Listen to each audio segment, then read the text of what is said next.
We direct write onto mask plates, but also you can direct write onto substrates.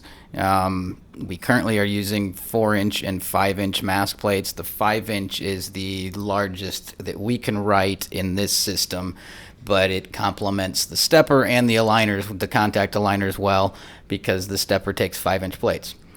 So these are the 5-inch plates we actually buy from the vendor. They come pre-coated with chrome and photoresist, and they are extremely consistent even though they're on square substrates.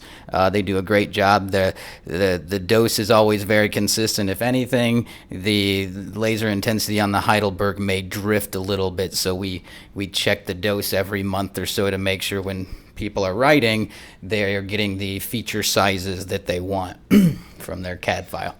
So you load the mask plate, you turn on the vacuum to the stage, and the rest is done at the GUI. So over at the interface, we just have to select our design. So obviously we've uploaded our CAD file at this point. It's going to pop a window open, which shows all the different layers in our CAD file. So we just select the layer for the mask layer that we want to make, and we tell it to create. So that will upload it into the software and convert it. Then gives us a display, so we just double check that we are writing the layer that we want. At that point, we just go click to the next screen, and we tell it what dose to use for the photoresist that's on the mask plates that we buy. Once that's verified, you find the plate center, and it will go around and use its method that it uses to focus to actually find all 4 edges of the mask plate. Once it's found all 4 edges, it then calculates exactly where the center of the mask plate is in order to place the mask pattern directly in the center of the plate. We then just hit expose, and it's off to the races. So I'm not going to spend much time on the CAD in regards to what the different layers are on this. I know from Nicole's slides it looked like she's doing that, and my picture's probably not going to be that great recording from from a screen. So I will discuss though how we're using this. We're doing what's called basic mix and match lithography. So we're using both the stepper and the contact aligner for this class to build these devices.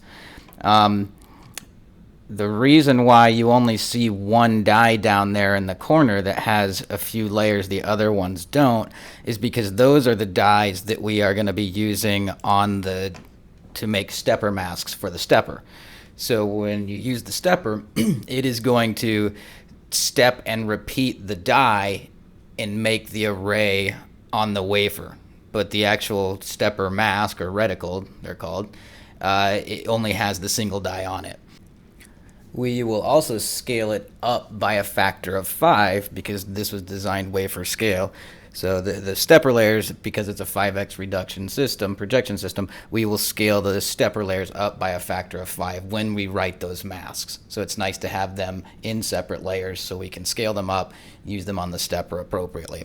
The masks that we're making for the contact aligner, they already have the arrays printed off in the CAD, because when we write the mask file for those, obviously we're writing all the die at the same time, because with contact lithography you're just exposing everything in one single flash.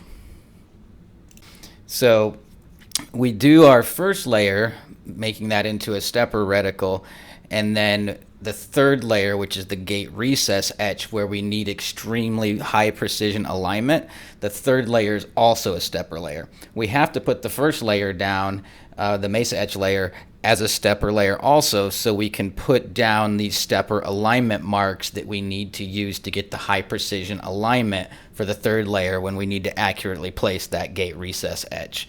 So now I'm just checking my CAD file. I'm starting with layer 1 and I'm going through the different layers. Notice the alignment marks on the right side. They're much bigger. Those are the contact alignment marks because the field of view is much bigger on a contact aligner. Notice each layer builds on each other. So each layer has a alignment mark that was put down on the layer before that it references for its layer.